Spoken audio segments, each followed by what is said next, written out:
தௌபா கேட்கிற நேரத்தில் உடனடியாக அந்த பாவத்திலிருந்து அவர் மீள வேண்டும். உதாரணமாக பொதுவாக இளைஞர்கள் செய்யக்கூடிய பொதுவான பாவம் என்ன? இந்த சினிமா பார்க்கறது.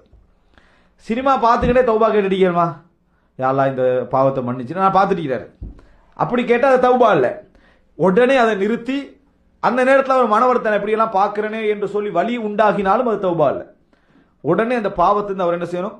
நின்றணும். அந்த பாவத்திலிருந்து விடுதலை பெற்றணும். திருப்பி அந்த பாவத்தை அந்த நிமிஷத்திலிருந்து அவர் கலண்டணும்.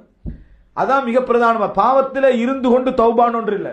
வட்டிக்கு நல்லா ஃபுல்லா லோனெல்லாம் எடுத்து பெரிய கடையில போட்டு கோடி கணக்கில் செட்டில் ஆகி 27 அழுதா என்ன பிரயோஜனம்? அழுகிறது என்ன?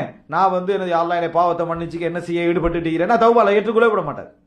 என்னால முடியல, நான் அந்த தவறுல இருந்து கொண்டு இருக்கிறேன், என்னால தவிர்க்க முடியல அப்படின்னு ஒருவர் தவறுல ஈடுபட்டு கொண்டு 1000 முறை அழுதாலும் அல்லாஹ் அதை ஏற்றுக்கொள்ள மாட்டார். சிலர் என்ன செய்வாங்க? பாவம் அப்படியே தொடர்ந்து செஞ்சுக்கிட்ட பாவத்துல ஈடுபட்டு கொண்டே யாரெல்லாம் என்னால முடியலன்னு அல்லாட்ட என்ன செய்யறது? தௌபா செய்யறது. துவா கேட்கறது வேற, பாவத்தை மன்னிச்சுக்கன்னு சொல்ற அல்லாஹ் என்ன செய்ய மாட்டான்?